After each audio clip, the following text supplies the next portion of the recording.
Bonjour à tous, je suis Mélissa Bobillier et bienvenue sur le podcast Awaken Talks, le podcast de notre entreprise Awaken. Ici, nous partageons notre vision, nos idées et notre passion pour le développement personnel et le leadership conscient.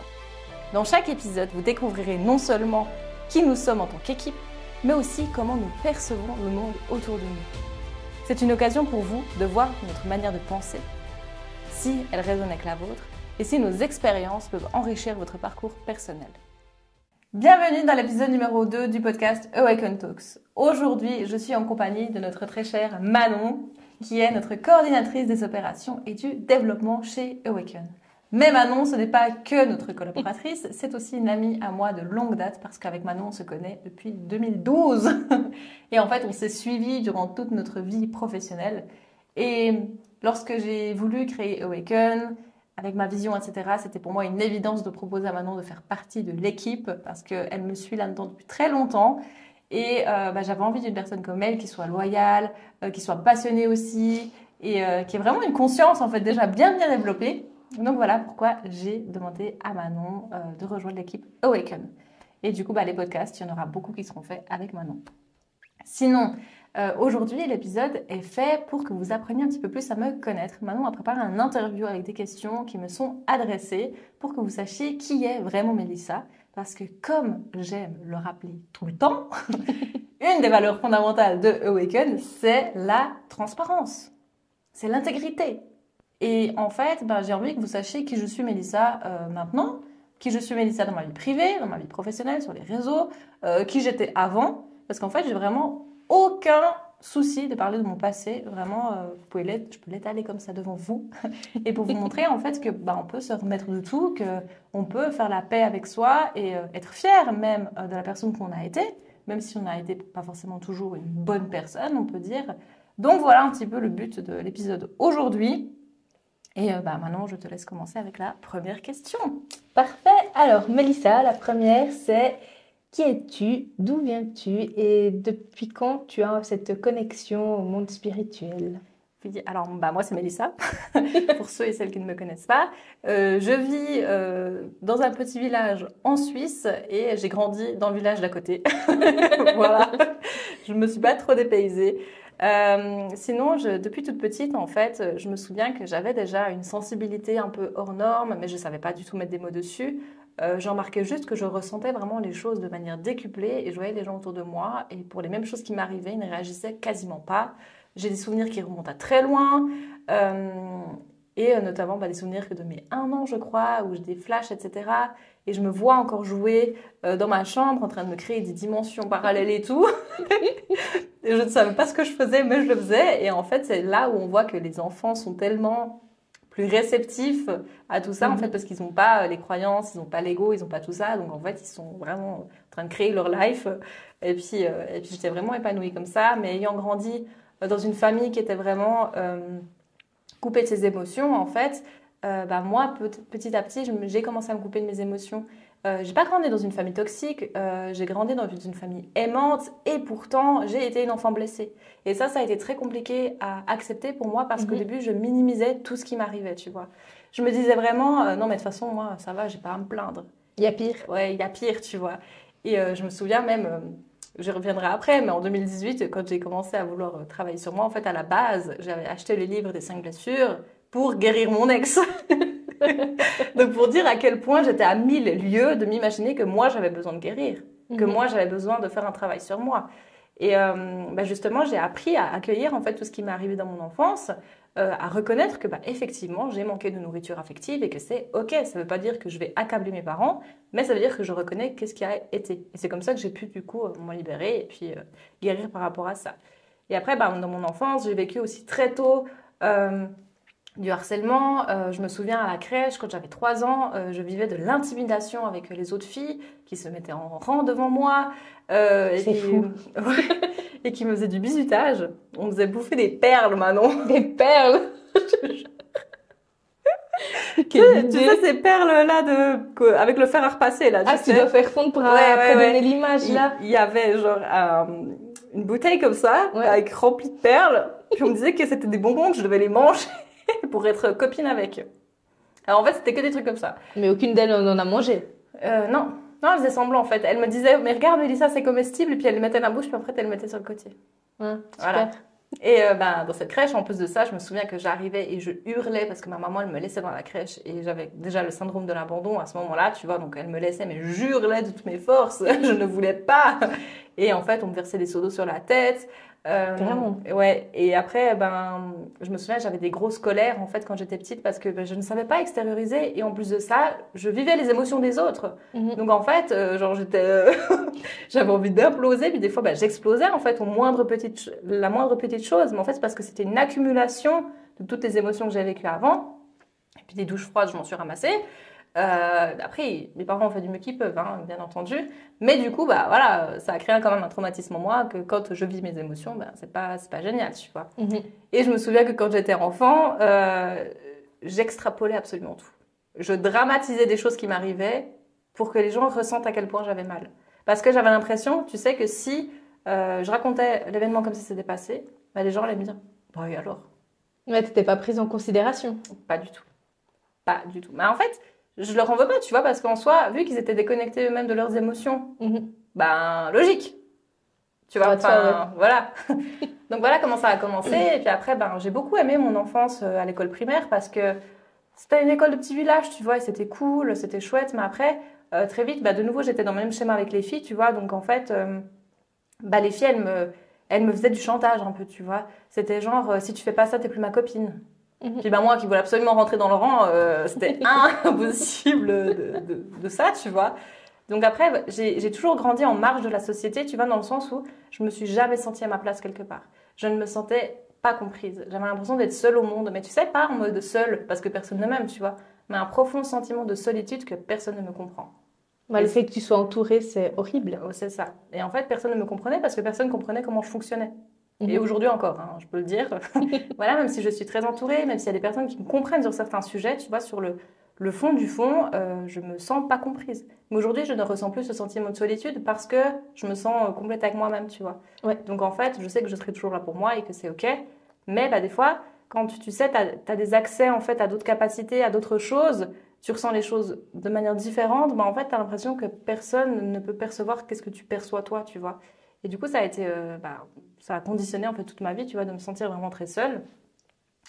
Et après, du coup, je cherchais aussi des radeaux, tu sais. J'avais un amoureux toujours, parce que je voulais toujours un radeau auquel me raccrocher, en fait. J'étais dépendante affective, donc forcément, j'essayais une petite bouée de sauvetage. Exactement. Et sinon, dans mon enfance, j'étais aussi très créative. J'aimais beaucoup dessiner, j'aimais beaucoup peindre. J'ai fait aussi de l'équitation pendant 8 ans, je crois. Donc voilà, j'ai une enfance, on va dire entre guillemets lambda, mais qui a quand même eu son lot de traumatismes. Et où ça a été le plus difficile, c'est à l'adolescence. Je pense comme tout le monde, où on vit des choses à l'adolescence, mais vraiment horribles. Enfin, moi, je me souviens, c'était vraiment de l'intimidation. C'était le début des réseaux. Mes parents ne voulaient pas que je m'inscrive sur Facebook et MSN, mais moi, je le faisais dans leur dos. Parce que moi, je voulais faire comme tout le monde à l'école, parce que je voulais pas être rejetée. Donc forcément que... Voilà. Donc en fait, qu'est-ce qui se passait? C'est que j'ai créé MSN, puis en fait, je recevais déjà des insultes sur MSN. Donc j'ai commencé à subir du cyberharcèlement à ce moment-là. Et puis après, ça continue sur Facebook. En plus, j'avais 11 ans. J'avais 11 ans. Ah, t'as vraiment fraudé, hein. Normalement, c'est 13 ans. Ouais. Et en fait, ça a commencé là, tu vois. Et puis après, c'est l'école secondaire. En plus, c'était un nouveau collège, parce que là, je passais de mon petit collège où on était 100, et puis à un grand collège où il y avait plus de 500 élèves. Donc ça a été aussi un chamboulement. Après, c'était un chamboulement pour tout le monde. Et voilà, ça a été un peu compliqué parce qu'après, je plaisais aux garçons.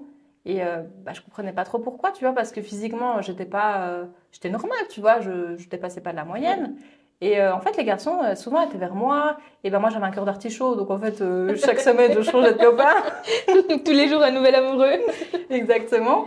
Et du coup, on m'aimait pas pour ça, tu vois. Les filles, vraiment, elles ne m'aimaient pas pour ça. Et puis après, elles trouvaient des autres excuses. Après, je recevais des messages de menaces, qu'elles allaient me taper. Enfin, vraiment, ça a été... Peu de violence, dis donc. Ouais, ça a été compliqué. Puis je minimisais tout, tu vois. J'en parlais pas parce qu'en fait, je pensais que c'était moi qui avais fait une erreur. Parce que tu sais, vu que j'ai grandi dans ce schéma-là depuis mes 3 ans, en fait, j'étais persuadée que c'était moi qui faisais des erreurs. Donc en fait, j'ai grandi dans cette culpabilité, tu vois.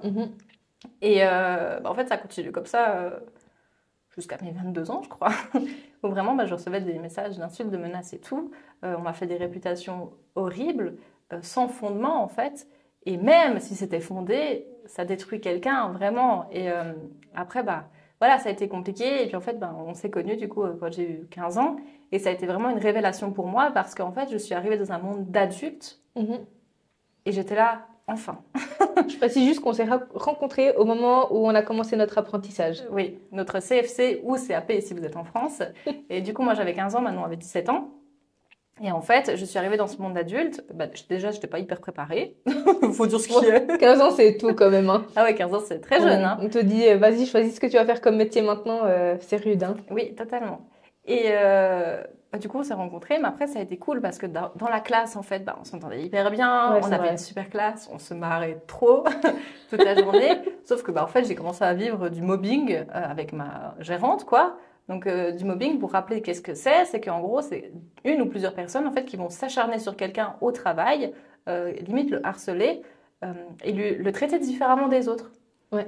Et en fait, c'est vraiment ce que je vivais. Et vraiment, elle m'en foutait mais plein la gueule. Et moi, la jeune fille que j'étais, déjà hyper sensible, waouh, c'était vraiment sport. C'était de l'humiliation, c'était du rabaissement. Tu vois, par exemple, devant les clients, elle mettait les rayons par terre parce que, pour vous dire, je travaille dans un magasin de chaussures. Et vraiment, c'était de l'humiliation comme ça. Et puis, je me souviens, la première année, tous les soirs, je rentrais chez moi, je pleurais et je disais à mes parents, mais je ne veux plus être dans ce magasin-là. C'est violent quand même. Ouais, c'était horrible. Mes parents m'ont forcé à rester parce que tant que j'avais rien trouvé d'autre, je ne quitte pas l'apprentissage. Donc, dans un sens, merci papa, maman, au moins je l'ai fini. Mais dans un autre sens, t'en as chié. Voilà, ça a été vraiment compliqué. Donc voilà, puis après, j'ai fini cet apprentissage, j'avais de très bonnes notes à l'école. On a fait la maturité après, parce que à la base, ce que je voulais faire, c'est que je voulais faire la HEG, donc la Haute École de Gestion. Finalement, non, parce que moi et les études, on n'est pas très amis. et voilà, puis après, mon cursus professionnel a continué. Je ne vais pas trop rentrer dans les détails, ça fera l'objet d'un autre épisode. Mais pour dire que tout ça, en fait, ça s'est arrêté vers mes 22, 23 ans, je crois, où j'ai arrêté, on va dire, de vivre des épreuves, en fait, dans ma vie. Et où j'ai commencé à travailler sur moi. Ce qui fait que j'ai vécu des épreuves, mais avec beaucoup plus de résilience que ce que j'avais vécu avant. Donc ça, c'est un petit peu pour vous poser les fondations de qui je suis. Voilà, de toute façon, on ira plus en profondeur si jamais sur certains sujets. Ça va bien. Du coup, ça nous amène à la deuxième question. Oui. Quel a été l'élément déclencheur ou qu'est-ce qui t'a permis de lever le voile sur tout ça?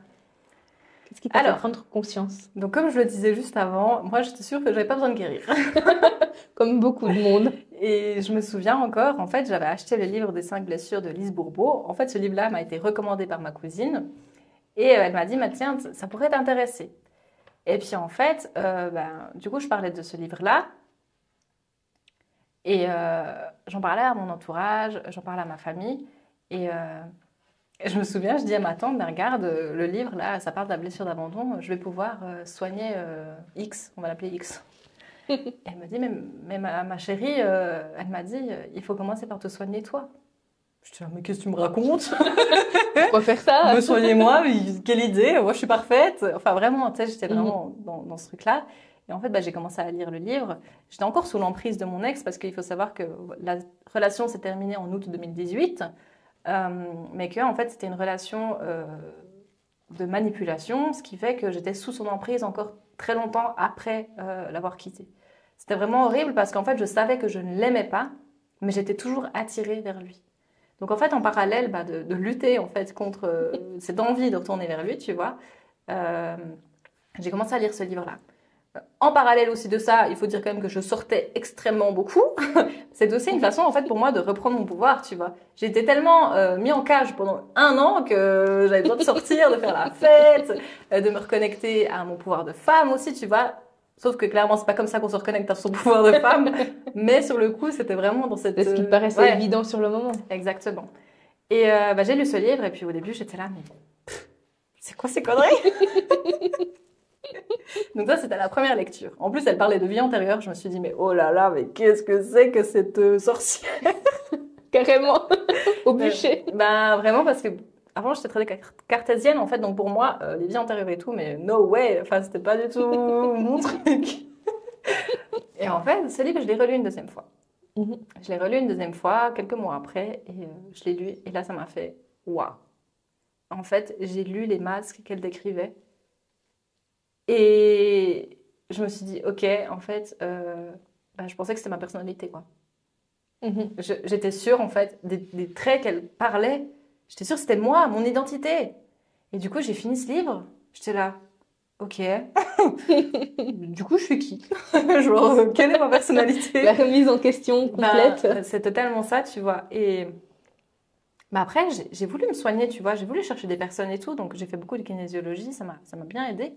En fait, tu vois, je sentais qu'il manquait un truc.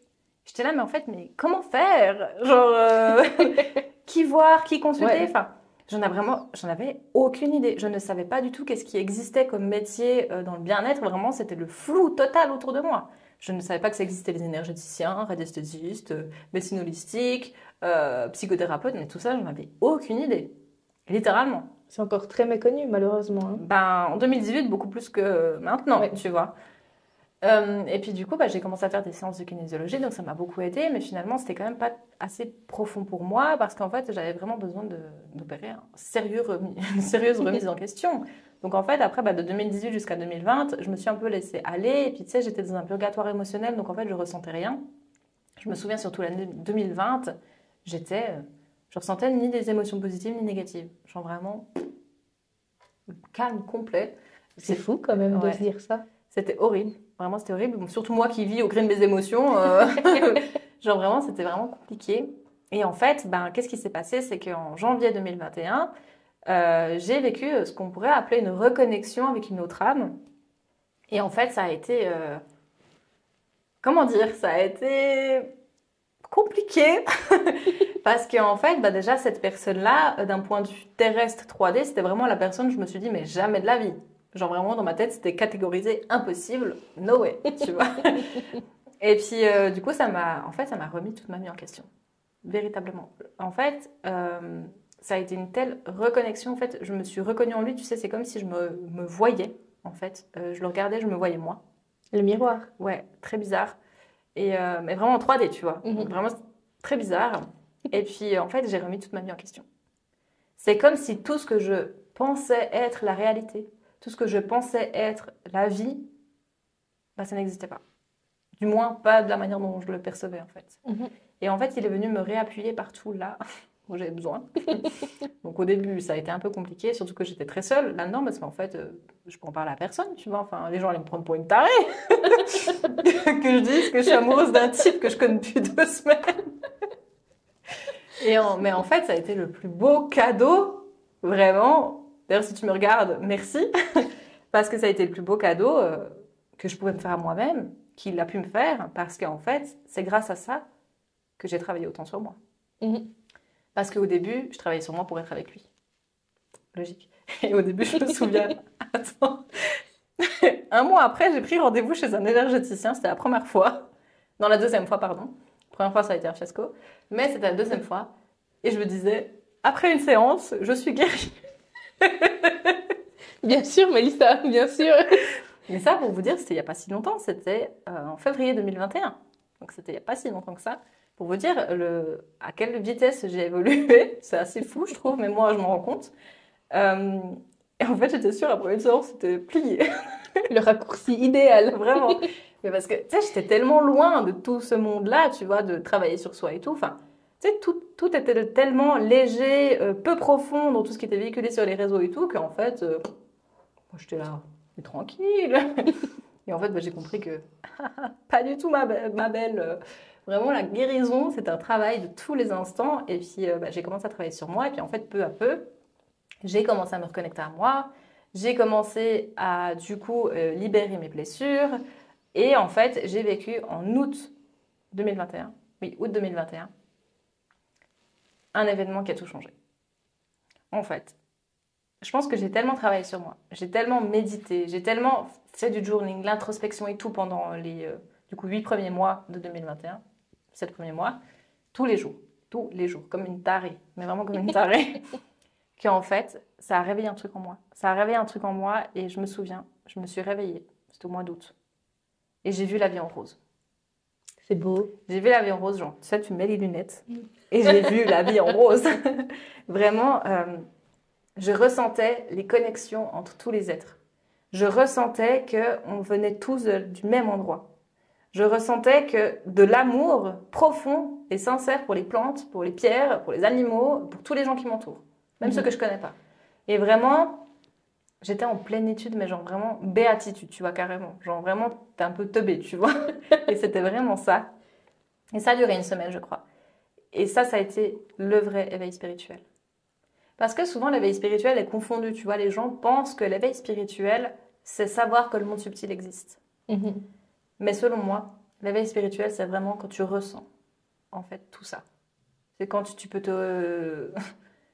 t'émerveiller, en fait, devant n'importe quoi dans la vie. Et genre, tu te dis, mais ouais, c'est incroyable. Et pour moi, c'est ça, vraiment, l'éveil spirituel. Et c'est dès ce moment-là, en fait, où les canaux sont ouverts. Est-ce que tu penses que le fait d'habiter en campagne pourrait avoir un décalage par rapport à quelqu'un qui serait en ville pour avoir cette connexion? Non. Parce que selon moi, tu peux avoir cette connexion partout. Parce qu'en fait, la spiritualité, enfin, le monde subtil est partout, en tout temps, chez tout le monde, en fait. Donc, en fait, tu peux vivre de manière sereine en ville, tu peux vivre de manière sereine à la campagne, ça dépend vraiment de la personne, tu vois. Par contre, si tu vis en ville, que tu n'aimes pas la ville, alors évidemment que non, c'est pas une bonne idée. Ouais, là, faut partir direct. Voilà, c'est ça. Mais par contre, si tu vis en ville, que tu es quelqu'un de citadin, que tu aimes véritablement être en ville, ben pourquoi pas? En vrai. Les villes existent. Donc, bah oui, totalement.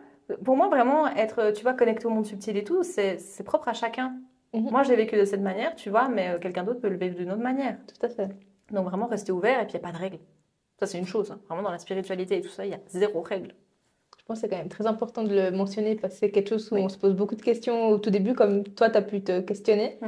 Et que c'est vrai qu'on est un peu largué finalement. Vraiment, il n'y a pas de fausse route en fait. Tout est juste. Tout ce qu'on expérimente. J'ai fait beaucoup d'erreurs hein, au début de mon éveil spirituel, de ma pratique et tout. J'ai fait beaucoup d'erreurs. Hein. Enfin, franchement, au secours. Et c'est OK parce que ça faisait partie de l'apprentissage, qu'on a besoin d'expérimenter, on a besoin d'essayer. Et c'est pour ça qu'aujourd'hui, en fait, grâce à tout ce que j'ai vécu, je fais de la prévention. Mais après, je n'impose rien. C'est-à-dire que en fait, moi, je propose, je donne l'information, je fournis des outils pour permettre aux personnes justement d'aller plus vite que ce que moi je suis allée, puis de leur permettre d'aller droit au but en fait, tout simplement. Mais après, si ces personnes ne saisissent pas les opportunités que je leur offre, c'est pas grave. Enfin, c'est juste en fait, tu vois. Moi, je suis pas là pour dire ma façon c'est la meilleure et puis il n'y a rien d'autre qui existe, pas du tout. Le but c'est vraiment d'offrir quelque chose. Si la personne elle est prête, elle le prend. Si elle n'est pas prête, elle peut aller voir ailleurs, sans aucun souci. Ok. Et du coup, par quelle pratique tu as commencé à... Enfin, quelle pratique, on va dire, tu as commencé à exercer? Alors, la première pratique, j'ai fait du coaching beaucoup et puis de la cartomancie. Donc, cartomancie, c'est le tirage de cartes, en fait. Et j'utilisais ça, en fait, pour travailler mon intuition. Et en fait, j'ai fait un stage en été 2022 avec David Sabat, qui est un médium. Et en fait, j'ai réalisé que ma médiumnité était déjà là, que je l'entendais tous les jours et que en fait, j'avais pas du tout besoin de cartes. Mais souvent, les cartes, au début, c'est bien parce que c'est un outil supplémentaire, tu vois, donc tu peux te faire un peu plus confiance, ça te fait travailler. En plus, il y a le petit livret, c'est cool, c'est fun, c'est ludique. Donc c'est cool les cartes. Mais après, en fait, quand j'ai réussi à me connecter à mon canal médiumnique toute seule, les cartes pour moi, c'est devenu un peu obsolète, tu vois. Enfin, j'en avais plus besoin. Ouais. Et puis, disons que les cartes... ce qu'il faut savoir aussi, c'est que y a l'auteur qui a mis son énergie dedans, tu vois. Donc en fait, si tu n'aimes pas forcément l'énergie de l'auteur, ou bien voilà, ça peut être dissonant, tu vois. Donc ça peut aussi obstruer. Donc après, il y a tout un rituel à faire aussi pour nettoyer les cartes. Il faut les utiliser de la bonne manière. Enfin, voilà, je pense que les cartes, c'est aussi un outil extérieur qui est bien pour le début. Mais plus tu avances, mieux c'est de ne pas avoir d'outils extérieurs, tu vois. Du coup, moi, tu ressens le besoin de les avoir finalement. C'est ça en fait. Pour toi, ça n'a plus aucun sens. Parce que quand en fait tu travailles sur toi, t'évolues, tu te reconnectes à toi, en fait tu reprends ton pouvoir personnel. Et puis après, tout ce qui est autour, tu vois, te semble inutile, entre guillemets, tu vois. Vu que tu te fais confiance à toi en fait. Ouais. Et du coup, parle-nous un peu des pièges dans lesquels tu es tombée justement à tes débuts. Quelle embûche t'as rencontré? Alors, au début, moi, de base, je suis quelqu'un de très naïf. Pas forcément, en fait, peut-être pas naïf, mais en fait, je m'attends toujours au mieux des gens. Tu vois, vraiment, je suis sûre, convaincue que les gens, ils sont là pour le mieux. Et du coup, au début, je me souviens, la première séance avec une énergéticienne que j'ai fait, au secours. Après, la dame, elle a fait du mieux qu'elle pouvait. Et puis voilà, on peut pas matcher avec tout le monde, on est bien d'accord. Mais en fait, déjà, le prix qui était sur le site internet n'était pas le même qu'elle m'a demandé. Et puis en fait, j'ai trouvé ça tellement abstrait. En fait, en gros, qu'est-ce qu'elle faisait? Cette dame, elle faisait une lecture d'aura. Donc l'aura, c'est la résultante de nos corps énergétiques et de notre champ vibratoire. Et puis en fait, du coup, elle fait une lecture d'aura pour voir en fait où sont les corps subtils, où sont les chakras, etc. Puis après, elle vient te remettre en place. Mais pour moi, qui avait besoin d'un suivi thérapeutique, c'était pas très efficace, tu vois. Enfin, genre, elle m'a dit votre chakra racine, je sais plus quoi, le chakra sacré. Mais pour moi, en fait, c'était tellement abstrait ce genre de choses. C'était encore en surface. C'est ça. Et puis en fait, pour moi, c'était pas du tout assez fort.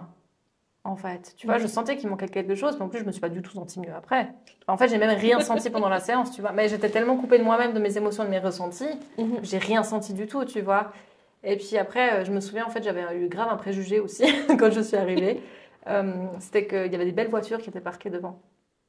Et en fait, dans ma vision des choses, en fait, c'est fou, mais les croyances. Et je me suis dit, c'est des arnaqueurs. Carrément. Donc aussi, je n'y suis pas forcément allée avec la meilleure des intentions. Mais en fait, pour montrer à quel point j'étais encore dans mes croyances, encore dans tout ça, dans cette vision erronée de l'argent aussi. Donc il y a eu ça. Et après, j'ai rencontré aussi beaucoup d'autres praticiens qui malheureusement étaient vraiment à côté de la plaque en fait, quand il s'agissait de moi. Par contre, ils avaient des très bons retours avec d'autres personnes, mais moi, vraiment, je me disais, mais on ne parle pas de la même personne. Ça arrive, hein, comme tu disais, que ça ne matche pas avec tout le monde. C'est ça. Et en fait, quand tu as une conscience qui est déjà très ouverte, très développée, tu vois, en fait, une personne qui a une conscience peut-être plus restreinte, en fait, elle ne va pas pouvoir te capter. C'est ça aussi qui se passe quand, par exemple, un médium te fait une séance, tu vois, puis qu'en fait, ça ne te parle pas du tout, c'est une des possibilités. C'est que la personne n'a pas réussi à capter, en fait, qui tu es, en fait. Et puis après, j'ai rencontré aussi beaucoup de... Comment je pourrais dire ça, de personnes en fait qui ne véhiculaient pas du tout, qui n'incarnaient pas du tout ce qu'elles véhiculaient sur les réseaux, tu vois. J'ai rencontré beaucoup de personnes qui sur les réseaux, moi presque je les idolâtrais un peu, tu vois. Je me disais mais ils ont tout compris de la vie, ils ont plein de clients, plein d'abonnés. Je me disais mais waouh, en fait ces personnes-là, elles sont vraiment incroyables, tu vois. Elles sont dans le juste. C'est ça. Et puis toi t'es novice à ce moment-là, donc tu leur donnes un peu le bon Dieu sans confession. Et puis, et en fait, je me suis rendu compte très vite, parce que j'ai pu côtoyer certaines de ces personnes dans ma vie privée, et je me suis rendu compte que, waouh, c'était pas du tout ça, en fait. Et c'est aussi parti de là, en fait, avec Awaken, cette volonté d'être transparente. Oui. Parce qu'en fait, je me suis tellement sentie, flouée, je me suis dit, mais quoi? Un peu lésée aussi, ou bien? Ouais, je me suis dit, en fait, cette personne qui prône tellement de belles choses, belles valeurs, etc., en fait, elle n'incarne rien de tout ça dans sa vie, en fait, c'est une mytho, quoi. Et après, les personnes font du mieux qu'elles peuvent. On est bien d'accord, mais sur le coup, franchement, je n'étais pas contente, tu vois. Ouais. Et puis, en fait, il y a eu tout ça, et du coup, voilà, il y a eu toutes ces erreurs. Franchement, il y en a eu beaucoup. Franchement, j'ai bien une vingtaine de personnes que j'ai rencontrées du milieu qui n'incarnaient absolument pas ce qu'elles disaient. Ou qui n'étaient pas compétentes, ou que sais-je, tu vois. Donc, en fait, j'ai recensé la problématique de ces personnes-là. Et en fait, c'est parce que à l'époque, il y a quelques années, la spiritualité, donc avoir accès à ces capacités extrasensorielles, n'était pas du tout en lien avec la guérison. Et en fait, qu'est-ce qui se passe quand tu accèdes à tes capacités extrasensorielles sans avoir guéri? Tu ne sais pas à quoi tu accèdes. Donc en fait, il y a plein de personnes qui pensent parler avec leur guide, qui pensent parler avec des maîtres ascensionnés, qui pensent parler avec des archanges, qui en fait parlent avec des entités. Ok. Et en fait, c'est pour ça que je le dis tout le temps, tout commence par la guérison.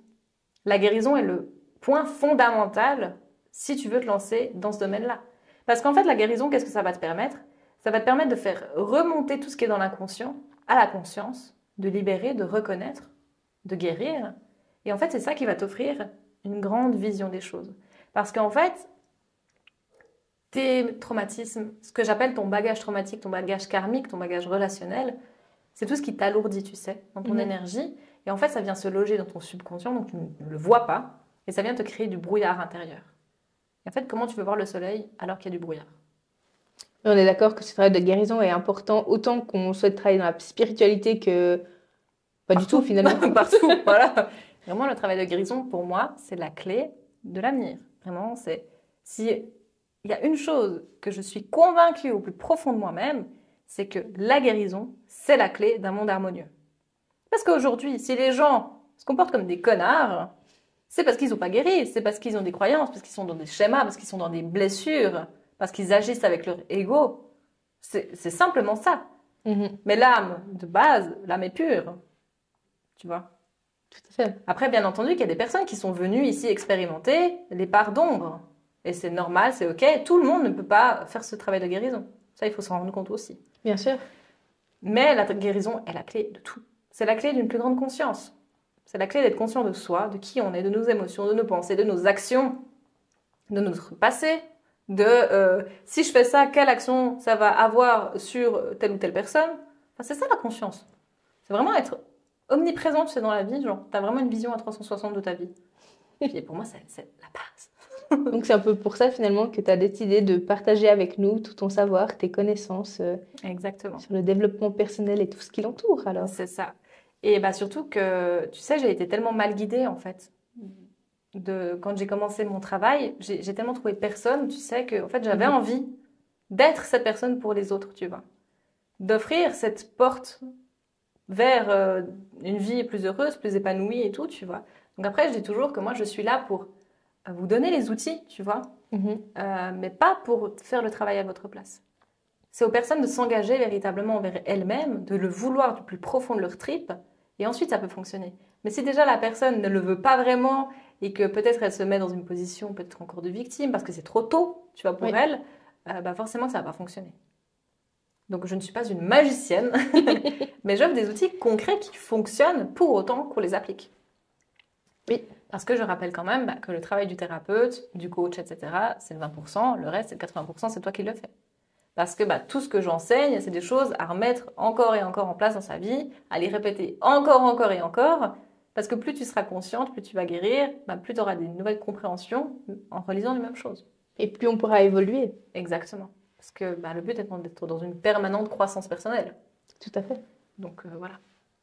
Parfait. Écoute, on a fait le tour de toutes mes questions. Trop bien. J'ai fini. Merci beaucoup. En tout cas, c'était trop cool de pouvoir parler de tout ça avec toi. Ça fait plaisir. Oui. Du coup, si vous avez des questions, n'hésitez pas à nous les poser. Vraiment, où vous voulez. Ouais. Où vous voulez, sur Instagram, peu importe. Les réseaux sociaux ou le site internet. Exactement. Si vous voulez en savoir plus sur notre méthode, sur nos programmes, n'hésitez pas à aller consulter le site internet. Sachez que toutes les méthodes qui sont enseignées chez Awaken sont tirées de la psychologie, de la neuroscience, des méthodes holistiques, du développement personnel, du bien-être. Vraiment, on a fait un melting pot de tout pour que vraiment ce soit très efficace. Parce que moi, j'ai vraiment envie qu'une fois que vous rentriez dans Awaken, vous sentez une transformation radicale dans votre vie. Vraiment, j'ai envie que vous vous disiez, genre, waouh! C'est le début du commencement. Exactement, voilà. Merci beaucoup, Manon, en tout cas. Merci à toi. Merci. Et on vous dit à très bientôt. Bye bye. Merci d'avoir été avec nous aujourd'hui sur Awaken Talks. C'est un plaisir de partager ces moments de réflexion et de découverte avec vous. J'espère que les idées et les histoires que nous vous avons partagées vous ont inspiré et vous ont donné matière à réfléchir. Rappelez-vous que chaque pas dans le voyage de la conscience et du développement personnel est précieux. Chez Awaken, nous sommes engagés à vous accompagner dans ce voyage en vous apportant des perspectives nouvelles et des outils pratiques pour enrichir votre vie. N'oubliez pas de vous abonner à notre podcast pour ne manquer aucun de nos épisodes. Et si vous avez des questions, des idées ou des expériences à partager, n'hésitez pas à nous contacter via notre site web ou nos réseaux sociaux. Nous sommes toujours ravis d'entendre nos auditeurs. Merci encore pour votre temps, votre présence. Prenez soin de vous et continuez à chercher à grandir, éveiller votre potentiel. À la prochaine fois sur Awaken Talks.